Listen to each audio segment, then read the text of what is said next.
these guys put a lot of work in, so I wanted to bring them up here for all you guys.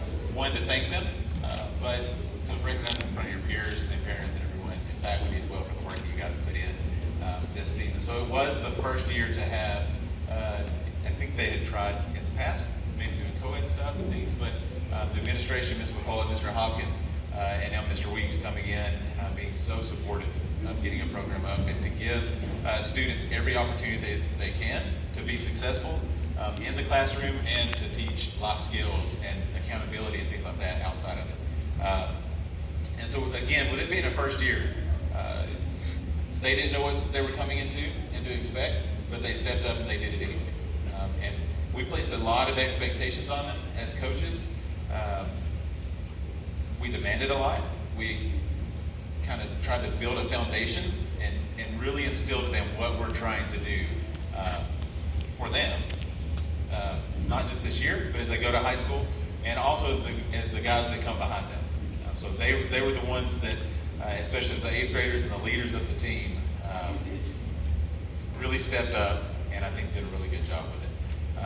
So Joe Haynes is over here as well, and Brian Bidelman.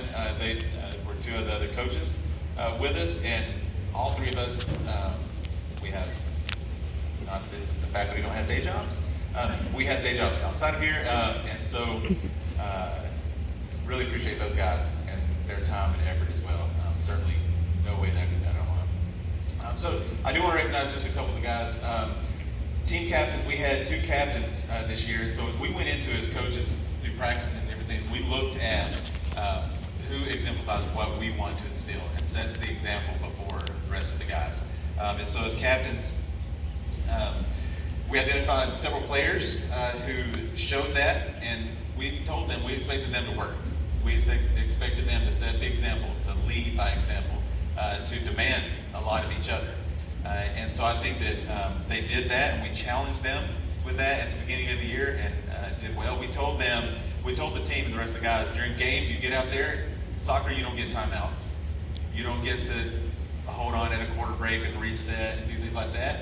They've got to figure it out on their own. We can't yell at them 100 yards away where to be.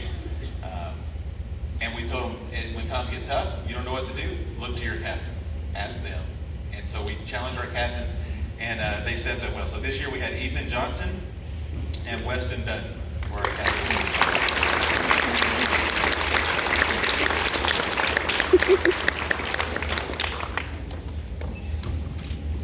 Then I have one other player that I wanted to recognize. So I could say just unlimited things about all these guys and their work ethic and things like that.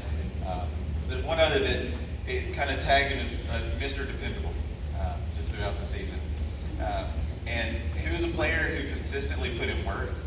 He worked to become one of the core components of what we were trying to do and the style that we wanted to play throughout the season.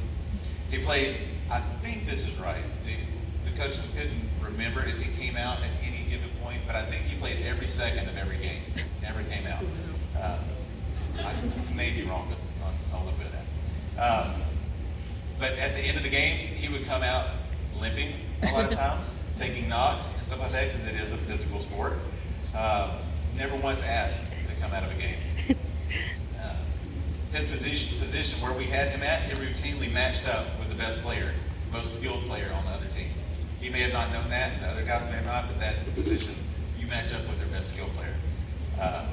And he held his own every time. Day in and day out. We knew we could put him there and depend on him. He showed a desire to improve and learn. He showed that his team and his coaches could count on him. And so that's why I tagged him Mr. Dependable. So Aiden Flanagan. Yeah. Good job, Aiden. So again, appreciate all these guys. And we had 8 7th graders as well as part of the team.